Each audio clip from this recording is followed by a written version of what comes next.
What's up, guys? Alright, I'm back, and today is the kind of Halloween special that I'm doing. We're doing it on the 30th because I am busy on the 31st. Work has got me doing some stuff. I'm going to see Jigsaw this week as well as Thor Ragnarok, so we'll have two reviews hopefully by Saturday. I will specifically aim that for Saturday, but I was kind of questioning what I wanted to do for Halloween, like a Halloween special. I figured maybe I'd play Outlast 2 in the dark, or maybe I'd play some other game on like extremely hard difficulty. Basically, the two things that came up in my mind to do were playing Outlast 2 in the dark or playing Alien Isolation on the hardest difficulty setting without dying. And then I thought to myself, that sounds really dumb and I don't really want to do that. So I decided to grind a bunch of stuff together and do a third episode of What If, specifically for Halloween. Now, what I wanted to do was a big question of, well, there were a lot of things that came to mind. I could do it on one horror movie or I could do it on a bunch. So I decided to do it on a bunch. So we're here with a new What If episode for Halloween, which is the Halloween special. We'll also have a few more trophy guides for Outlast 2, and we'll also be having, I'm hoping, either 3 live streams or 2 live streams, one of which guaranteed will be Dead by Daylight, and another will be Friday the 13th. So, without further ado, we are here to talk about a very specific type of thing that makes us cringe. Something that just makes us go bump in the night or make us want to slam our head against a wall, which is when they reboot a classic horror movie. Now, I'm talking Friday the 13th, Halloween, Nightmare on Elm Street, etc. And we're here to talk about 3 main ones and 3 off to the side ones near the end. If you didn't know, Friday the 13th, Halloween, and Nightmare on Elm Street were the main 3 horror films of the 70s, the 80s, and the 90s. Halloween coming out in 1978. Nightmare on Elm Street, I believe, was 1981, and Friday the 13th was around, I think, 1980. And over the years, they spawned many sequels, like insane amount of sequels, like Jason going to space, Freddy becoming some kind of weird person that lived inside TVs and shit. Halloween went all the way to having Busta Rhymes in it. I mean, that took some guts. And then, of course, we had the Freddy versus Jason face-off as well, and we'll be talking a little bit about that. So mainly, I just want to say that all these films were rebooted in the same amount of time, in the same era. They were basically rebooted with it from 2007 to 2010. And the big thing I want to say about these is that I don't really have a problem with many of them. It's just that they didn't really try. I mean, you were taking horror franchises and just rebooting them, and I was okay with that. I kind of wanted to see what a new version of this would look like.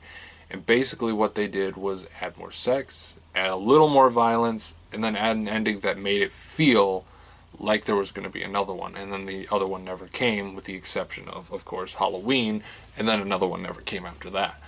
The Halloween franchise is the first one we're going to talk about. Rob Zombie rebooted it in 2007. Now, I was a little excited. I was more disappointed because I did expect a sequel to Halloween Resurrection, because in the end, Michael Myers is still alive in Halloween Resurrection, but we never got anything after that. So I kind of follow one of the alternate endings where he took an axe to the face and he kind of just died, but we'll just move along without that.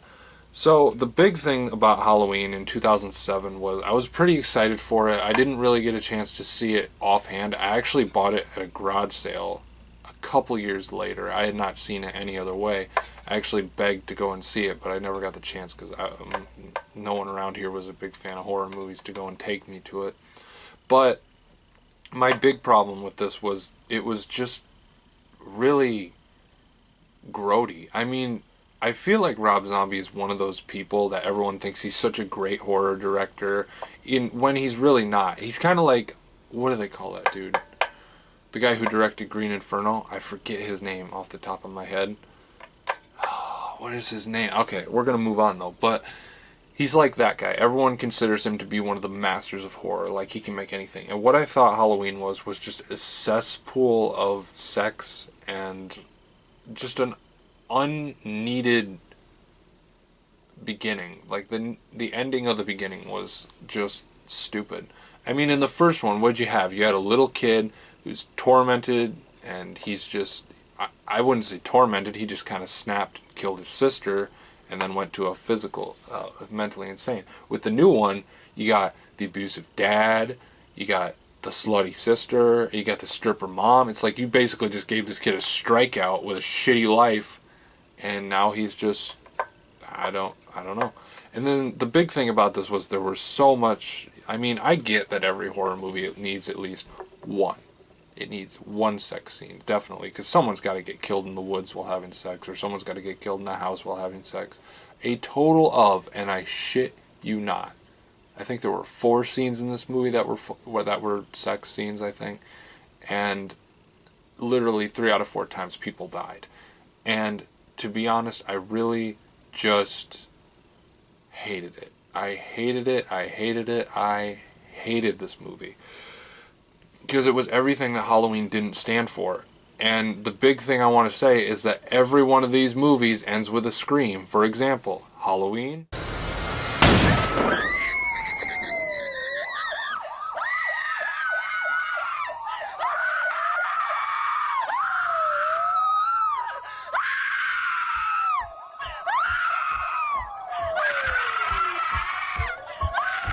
Nightmare on Elm Street. I'm just glad you're safe.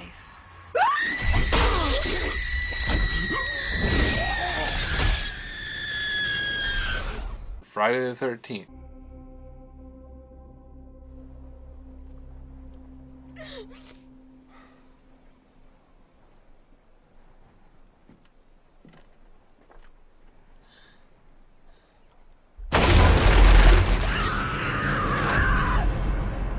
All of them ending the same way with stupid reoccurring consequences. And I really just hated the new Halloween movie. So when the second one came out, I was excited for it because I hadn't seen the first one yet, but the second one looked so awesome. There's no way this could go wrong, right? Wrong again. I can't even make it through this movie. I've tried so many times to make it through this movie on occasion, and I just can't do it.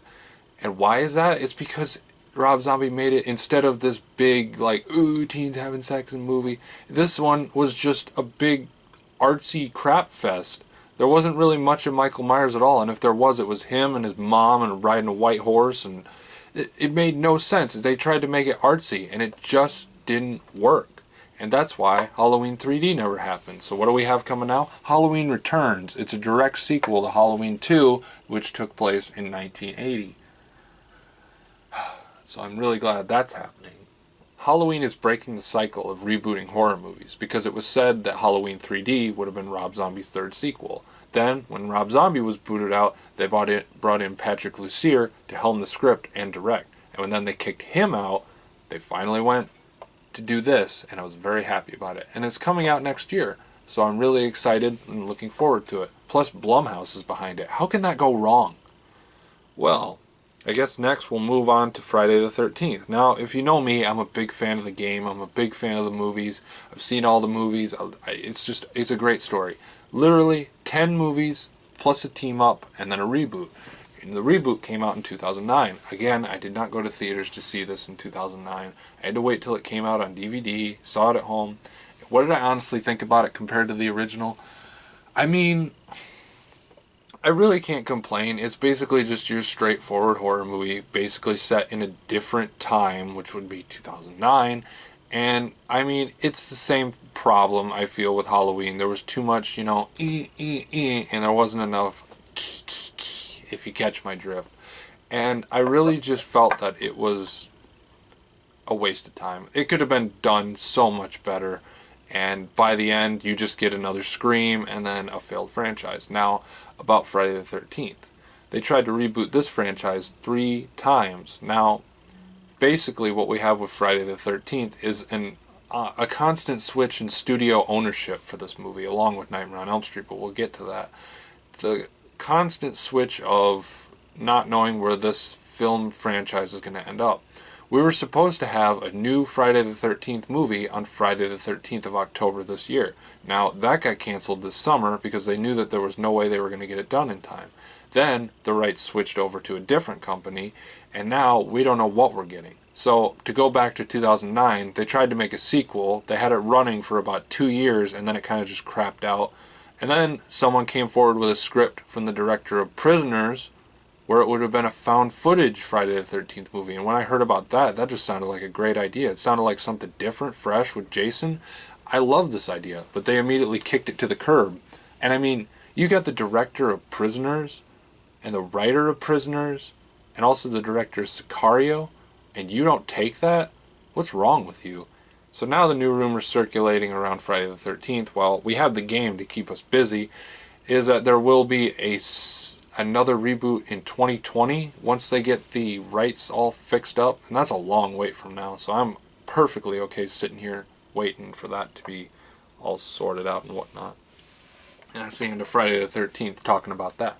Now, let's move on to Nightmare on Elm Street. Now, I have actually missed a few Nightmare on Elm Street movies. I never saw 5 and I never saw 6. I saw New Nightmare. And then, of course, the reboot came. And this was the one I actually did see on time. I saw it on pay-per-view when it came out on DVD.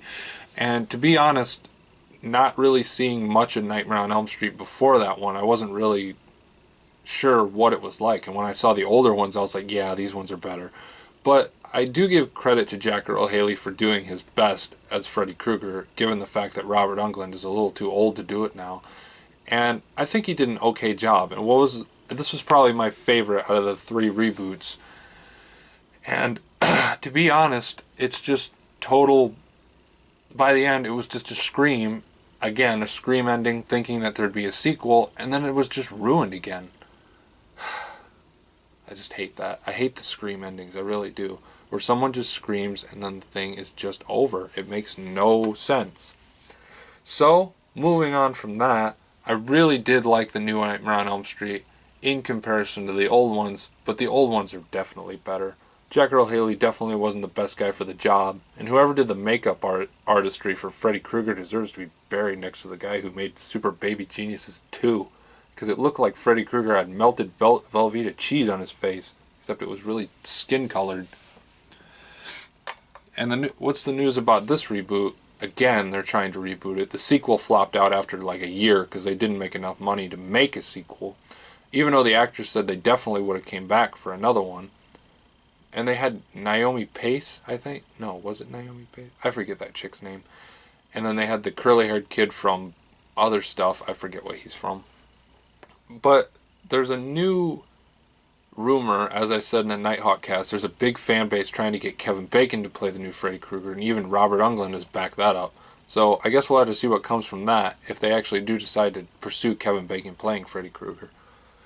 But that's the end of Nightmare on Elm Street. So let's talk about the other 3 franchises I neglected to mention in the beginning of this video. We got Leprechaun. That's another franchise that's always bugged me. I mean, you started out with Leprechaun 1, Leprechaun 2, then you had Leprechaun 3, and then, what the hell? Leprechaun 4 in space? What does that have to do with anything? It's like you went from 3 regular movies to, yep, we gotta take it to space. Believe it or not, it came out around the same time as Jason X, so that's not really surprising. Maybe they saw it and went, oh, gotta put Leprechaun in space. I've never actually seen that movie. I've seen 1 and I've seen 2. That was enough for me. I can't make it through 3 and 4, especially when there's one called In Space. And I'm not even done yet. There's also Leprechaun to the Hood and Leprechaun Back to the Hood. And those were direct-to-video. In fact, 3, 4, and both Hood movies are direct-to-video. Because of the financial flop of the second one, they didn't feel like it was necessary to put another one in theaters. And now, apparently, it skipped under my radar, but they rebooted it a while ago. Leprechaun Origins. Never found this movie, never seen this movie, don't want to see this movie. Are they going to make a sequel? Are they going to reboot it again? It's a possibility. There's been a lot of talk over the past couple of years about rebooting Leprechaun. In fact, it's ever since I can remember. I was a freshman in high school. They were still talking about it. Then they made this movie, and now they're still talking about rebooting it. No, I guess we'll just kind of have to wait and see with this one. Let's hope their luck doesn't run out. Now let's move on to Piranha. Piranha was another reboot that came out a couple of years ago. The first one was a complete success, which was really surprising because this was the first horror reboot I've ever seen with a positive score on Rotten Tomatoes and positive critic and fan feedback all around the websites and YouTube. Landed a 64% on Rotten Tomatoes last time I checked. But it was actually a pretty good movie. It grossed me out a little bit. It was a little out there. It was funny. It was crazy. There was people getting their freaking faces ripped off by boat motors. Count me in. And then the second one came out, Piranha 3DD. What? The first one was called Piranha 3D. Why can't you just call this one Piranha 2 in 3D? No, you had to call it Piranha 3DD just to have, like, boobs in the movie. Which is ridiculous because there were some DD in there, but it was just for one 10-second joke that didn't really even matter. And, well, will there be a Piranha 3? Well, I'd hope so, because, I mean, you gotta kind of finish out every trilogy, but I'd expect that it'd be direct-to-video, so don't hold your breath. And then, of course, finally, we have the golden turd of them all, the Texas Chainsaw Massacre. Now, this movie franchise has a bit of a history with me. I've never actually seen the original, which makes everyone gasp every time I say it. It's just, I've never had time to watch it. I don't own it, and I've never seen it on a shelf to buy. It's like that movie that they kind of keep in the back away from everybody. Because the first one was really gross, and it really did gross people out back in the days. But, I mean, I'm really waiting to see it. I mean, I've seen 2, I've seen 3, I've seen Next Generation, and I've seen the 2003 reboot, and of course I've seen the prequel to the reboot, The Beginning, which I liked. I'm one of the few people I know that actually likes The Beginning and actually likes the reboot. This was where besides Piranha, this was probably one of my favorite reboots of a horror franchise. Then they rebooted it again in 2013, after the 2006 one. And what happened? Oh my god, it flopped. Oh my god. This was one of the worst reboots in the history of reboots. This movie was awful. Terrible actresses, terrible actors, terrible Leatherface. It's a prequel to everything. You're supposed to bring everything full circle. The movie says it takes place in 1970s, but really, there's a smartphone in the movie. So what is the point of saying it takes place in the 70s if there's a smartphone in it? There's no point. And now, there's a prequel that was direct-to-video, direct-TV, that I haven't even looked out yet because it costs $11 and why would I want to see teenage Leatherface going around? It's like, are we going to go back to when he was a baby? Could he even pick up a chainsaw back then? I don't know. I don't want to watch it. Well, I'm going to close out on horror reboots. This has been What If, and I hope you've enjoyed this episode, guys. See you all later.